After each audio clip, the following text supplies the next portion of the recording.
असम की जनता को रोज दबाया जा रहा है।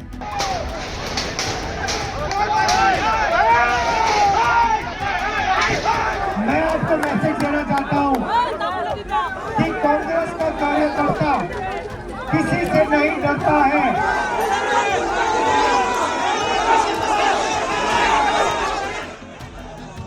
राहुल गांधी की भारत जोड़ो यात्रा इस वक्त असम में है। कांग्रेस पार्टी चाहती थी कि यात्रा गुवाहाटी के अंदर से होकर गुजरे, लेकिन असम सरकार से इस बात की अनुमति नहीं मिल रही। इस कारण से कांग्रेस कार्यकर्ताओं और असम पुलिस के बीच झड़प भी हुई। अब असम में सीएम हेमंत बिस्वा के निर्देश पर राहुल गांधी के खिलाफ केस भी दर्ज किया जा चुका है। इस पर राहुल गांधी ने कहा है कि असम में सीएम जो कर रहे हैं उससे यात्रा को फायदा मिल रहा है, हमारा प्रचार हो रहा है।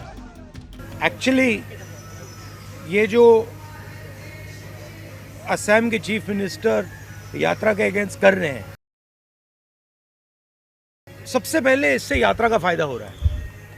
जो पब्लिसिटी हमें शायद नहीं मिलती, असम के चीफ मिनिस्टर और शायद उनके पीछे अमित शाह हमारी मदद कर रहे हैं, तो उससे तो हमारा फायदा ही फायदा है। एक समय राहुल गांधी की टीम में शामिल हेमंत बिस्वा शर्मा आज कांग्रेस के सबसे बड़े दुश्मन बन गए हैं। राहुल गांधी ने कांग्रेस के हेमंत बिस्वा को देश का सबसे भ्रष्ट मुख्यमंत्री बताया। असम में जनता को संबोधित करते हुए राहुल गांधी ने कहा, हिंदुस्तान का सबसे भ्रष्ट मुख्यमंत्री हेमंत बिस्वा शर्मा है। आपके चीफ मिनिस्टर सोचते हैं कि वो किसी को भी डरा सकते हैं। हम लोग आपके चीफ मिनिस्टर से डरते नहीं हैं। देश के सबसे भ्रष्ट चीफ मिनिस्टर असम के चीफ मिनिस्टर हैं।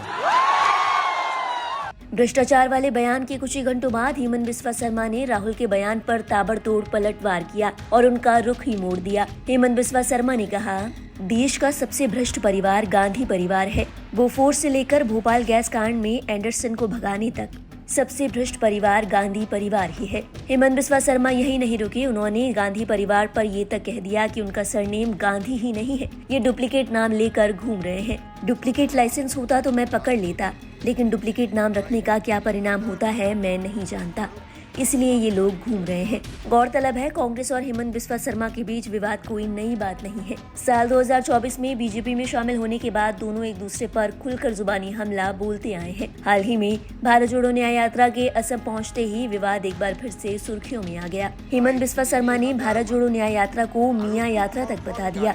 गुवाहाटी में एंट्री को लेकर विवाद पर सीएम ने राहुल गांधी को गिरफ्तार करवाने की धमकी तक दे दी। मैं वायलेशन का केस रजिस्टर कर लूंगा, मैं अरेस्ट कर लूंगा।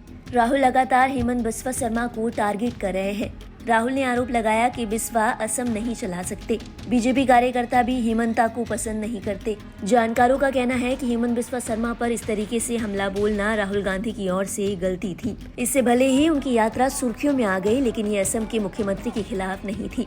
राहुल गांधी को पीएम को टारगेट करना था। हेमंत बिस्वा शर्मा को टारगेट करके राहुल गांधी अपनी यात्रा को रिडेल कर रहे हैं। बताते चले, हेमंत बिस्वा शर्मा ने अपने राजनीतिक करियर की शुरुआत 2001 में कांग्रेस के साथ जुड़कर की थी। उन्होंने कांग्रेस उम्मीदवार के रूप में जालुकबारी निर्वाचन क्षेत्र से चुनाव लड़ा और जीता। वो 4 बार विधायक और 20 साल तक मंत्री भी रहे। हेमंत बिस्वा की गिनती राहुल गांधी के करीबी नेताओं में होती थी। 2011 में असम विधानसभा चुनाव के दौरान कांग्रेस पार्टी ने हेमंत बिस्वा शर्मा को राज्य का इंचार्ज बनाया।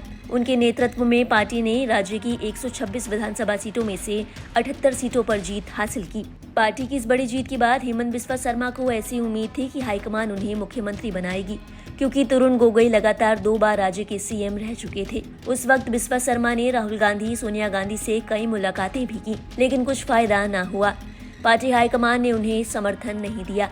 माना जाता है कि यहीं से हेमंत बिस्वा शर्मा की नाराजगी शुरू हुई।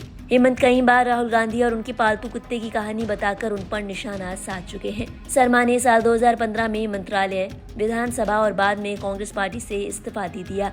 बीजेपी ने इस मौके का पूरा फायदा उठाया। अगस्त 2015 में गृह मंत्री अमित शाह ने उन्हें बीजेपी में शामिल करवाया। इसके बाद बीजेपी असम ही नहीं बल्कि पूरे नॉर्थ ईस्ट में फैल गई और आज कई राज्यों में है।